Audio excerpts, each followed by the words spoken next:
She was taken by force. Married against her will. And she was already carrying another man's child on her wedding day. But when the moment came, when she finally had the choice to walk away forever, she chose him. The man who stole her. Now before you make up your mind about what kind of story this is, I need you to stay with me. Because this is not the story you think it is. This is not a simple tale about a powerful man and a helpless woman. This is something that will sit with you long after this video ends. This is the story of a woman named Ariana, a man named Brian, and a king named Marcus, and the impossible, painful, complicated truth that lived between all three of them from the very beginning to the very end. Ariana was not born into royalty. She was not groomed for palace life. She did not grow up dreaming about crowns or thrones, or what it might feel like to be chosen by the most powerful man in the land. She grew up in a small, warm home near the edge of the market district, in the kind of neighborhood where everybody knew your name, and your business, and your grandmother's business too. It was not a life of wealth. But it was a life of love. Her parents had worked hard to give her something that no amount of money could manufacture, a strong sense of who she was. And Ariana knew exactly who she was. She was sharp. She was grounded. She was the kind of woman who could walk into a room full of important people and feel absolutely no need to impress a single one of them. She laughed loudly. She loved deeply. And she did not bend for anyone. And then there was Brian. Brian had been in Ariana's life long enough that loving him felt as natural as breathing. He was not powerful. He was not connected to anyone who mattered in the circles that ran this kingdom. But he was consistent in the way that truly matters. He showed up. Every single time, without being asked, without needing recognition for it, he simply showed up. He had plans for them. Quiet, honest plans. A home. A life. A future built slowly with their own hands. He had been thinking about proposing. He had been picturing the morning he would finally get to call her his wife. And on an otherwise ordinary afternoon, before any of that could happen, everything changed. King Marcus saw Ariana in the marketplace. That was all it took. One look. And the machinery of power began to move in a direction that neither Ariana nor Brian had any ability to stop. Because Marcus was not the kind of man who asked. He was the kind of man who decided. He had built his entire reign on that principle, that power was not a conversation, it was a declaration. His court feared him. His people feared him. The servants who brought him his meals every morning, and had known him for decades, still flinched when he raised his voice. He was called rigid by those who liked him, and called dangerous by those who did not. The ones who served him closest, the ones who had to look him in the eye every single day, they called him the Iron King. Not as a compliment. As a warning. This was the man who had decided he wanted Ariana. And in his world, that decision was already a done deal. When the message arrived at Ariana's home, her father went pale. Her mother went silent. Because they understood, immediately and completely, what this message actually was. It was not a request. It was not an honor. It was a summons dressed up in polite language, and behind that language was the full weight of everything Marcus was and everything he was capable of. Ariana refused. She said no clearly and without apology. And her parents, sick with fear for themselves and for her, begged her to reconsider. They told her that saying no to Marcus was not an act of bravery, it was an act of destruction. That he would not forget it. That none of them would be safe. Ariana heard every word. She understood the fear behind every word. And she held her ground anyway, because she was Ariana, and holding her ground was the most fundamental thing about her. But one woman's courage, no matter how fierce, cannot stop an army. The wedding was set. The preparations began. And with every passing day, the life she had built with Brian slipped further and further out of reach. But Ariana was not the kind of woman who accepted defeat without doing something about it. The night before her wedding, the last night she had before everything changed, she went to Brian. And she did not go to say goodbye. She went with a plan. A dangerous plan. A plan born not out of recklessness, but out of a desperate, aching need to hold on to something that was hers in a world that was taking everything from her. She asked Brian to get her pregnant. She wanted to carry his child into that palace. If Marcus was going to take her body, her title, her freedom, her future, he was not going to take her loyalty. He was not going to erase Brian from her life, as if he had never existed. She would carry proof of that love inside her, into the very palace that had stolen her, and Marcus would never even know. Brian did not refuse her. How could he? They were together that night. And when Ariana walked away from him before sunrise, moving through streets that were still dark and quiet, she was carrying a secret that she had every intention of taking to her grave. The wedding happened. The kingdom watched. Marcus stood at the front of that room looking exactly the way he always looked, powerful, composed, untouchable. And Ariana stood beside him looking exactly the way she had decided she would look, dignified, steady, unbroken. Nobody in that room could have guessed what she was carrying. Nobody in that room could have guessed what it had cost her to stand there. The vows were spoken. The ceremony ended. And Ariana became queen of a kingdom she had never wanted, wife to a man she had never chosen, all while carrying the child of the man she had loved her entire adult life. If this were a different kind of story, that would be where the defiance ended. But this is not a different kind of story. This is the real one. Before we go any deeper into this story, let us know in the comments where you are watching from. We would love to hear from you. And do not forget to hit that subscribe button so you never miss any of our upcoming videos. Within 1 week of the wedding, the secret became impossible to keep. Ariana was pregnant. The palace physicians discovered it quickly. This was a royal household, and the health of its queen was monitored carefully and constantly. When Marcus received the news, the room went very, very still. The kind of still that everyone around Marcus had learned to recognize as the most dangerous quiet he produced. They had not consummated their marriage. He knew with absolute certainty that this child was not his. And he sat alone with that knowledge, behind closed doors, for a long time. What passed through him in those hours is something only Marcus could know. But what he did next told the story clearly enough. He did not summon Ariana in fury. He did not expose her to the court. He did not send her back to her parents in disgrace, or make any kind of public declaration about what had been found. He said nothing. He did nothing. He simply absorbed the information and went quiet. And the palace, which had expected an explosion, got silence instead. Some people assumed it was ego. They assumed Marcus could not face the humiliation of admitting that his bride of 1 week had arrived already carrying another man's child, and that the silence was simply him protecting his own reputation. And there was probably truth in that. Marcus had always protected his image the way other men protected their lives. The idea of his court laughing at him behind closed doors, whispering about the Iron King, who had been outsmarted by a commoner girl, that would have been genuinely unbearable to him. But the people who watched Marcus most closely noticed something else beginning to happen at the same time. They noticed that around Ariana, Marcus was different. Not dramatically. Not in ways he would have announced or perhaps even admitted to himself. But different. He made sure her meals were right. He made sure her rooms were comfortable. When she walked through the palace halls with that visible tension in her body, the tightness of a woman braced for the next blow, he noticed.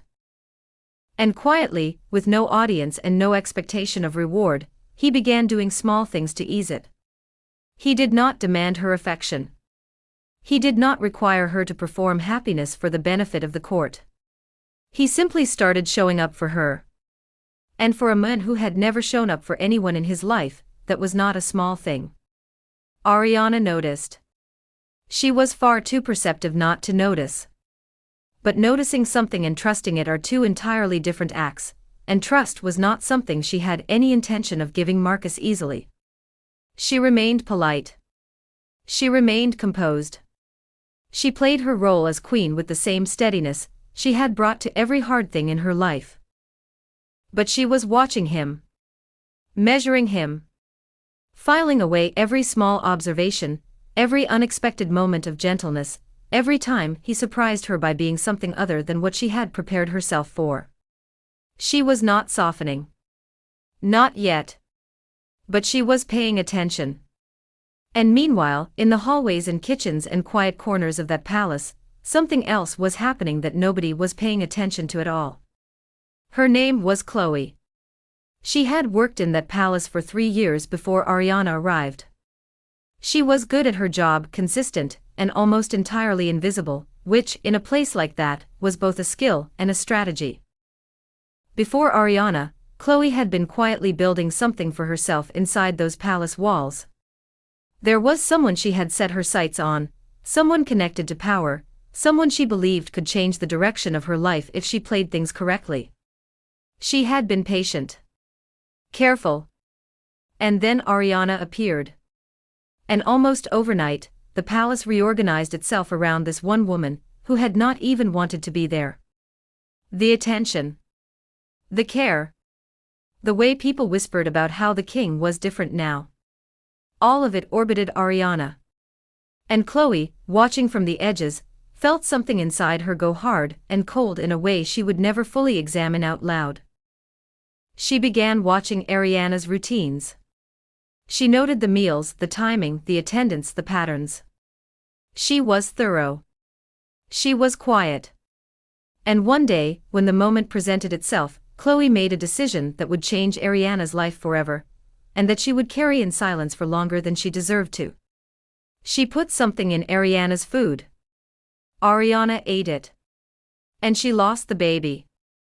The physicians found reasonable explanations: stress, the physical toll of the transition, the strain of the past several weeks. These were not impossible explanations. Nobody looked further. Nobody questioned the kitchen. Nobody looked at Chloe. And Chloe returned to her work, and the palace kept moving, and the world went on as if nothing had been taken. But something had been taken. The last thing Ariana had brought into that palace that was entirely hers. The child that had been her connection to Brian, her act of defiance, the secret she had carried like the one flame she refused to let Marcus extinguish. That child was gone. And Ariana had no idea why. She could not explain the depth of her grief to Marcus without revealing everything. She could not reach out to Brian. She could not mourn the way she needed to mourn, because the thing she was mourning was itself a secret. So she carried it the way she had carried everything in that palace, quietly, alone, and with a composure that cost her more than anyone around her could see. Marcus saw the grief. He did not understand it fully. But he did not press her for explanations. He did not use her vulnerability as leverage. He stayed. Day after day, he stayed close and kept quiet, and did not require anything from her in return. And something about that, the sheer unexpectedness of it, coming from this man, in this place, began to reach Ariana in ways she had not built any defenses against. Because she had prepared herself for cruelty. She had prepared herself for dominance and demands and the kind of cold indifference that powerful men often show the people they have collected. She had not prepared herself for this. It was only a matter of time before Marcus found Brian. A man with Marcus's reach and resources does not stay uninformed for long, especially about something this close to him. When he put the full picture together, the night before the wedding, the pregnancy, the deliberate nature of what Ariana had done, Marcus went into that stillness again. The deep, dangerous quiet. And what he did with that information surprised everyone who thought they knew him. He had Brian brought to the palace. The two men sat across from each other, the king who had taken everything and the man who had lost everything. Marcus told Brian that he knew. Brian did not deny it. There was nothing left to deny and nothing left to protect.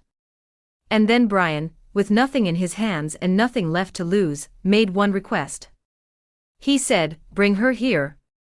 Let her stand between the two of us. Let her choose the man she wants. Right now. In this room. And Marcus, the Iron King, the man who had never in his life been told what to do by anyone, looked at Brian for a long moment.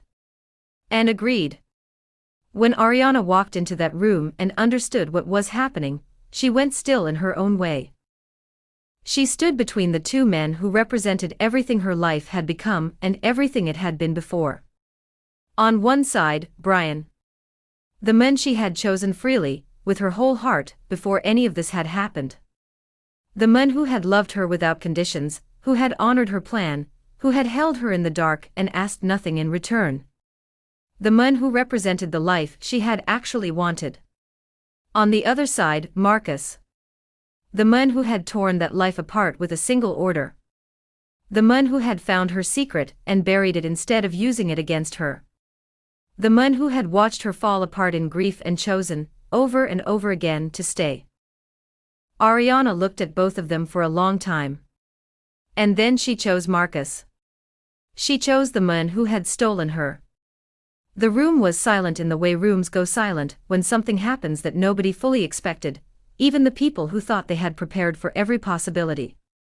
Brian looked at her with something that was not quite anger and not quite surprise. It was closer to a grief he had already started learning to carry.